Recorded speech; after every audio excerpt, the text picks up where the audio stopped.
Muonekano wa nyuma ni mji wa Makanya pamoja na skimu kubwa ya mkonge ambayo ni chanzo kikubwa cha mapato kwa watu ambao wanaishi katika mji huu wa Makanya, ambao wengi wao shughuli yao kubwa ni kufanya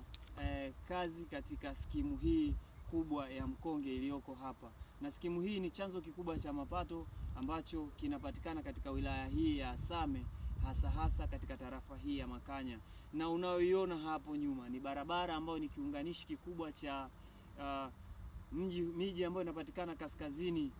mwa Tanzania pamoja na nchi jirani ya Kenya, ambayo hii ni barabara inayotoka Arusha ambayo inaenda kuunganisha Segera, inaungana na mji wa Tanga pamoja na miji ambayo inapatikana pwani ya Tanzania, hata kufika katika miji ambayo iko katikati mwa Tanzania na nyanda za juu kaskazini ambazo ni Mbeya pamoja na miji mingine kama Songwe.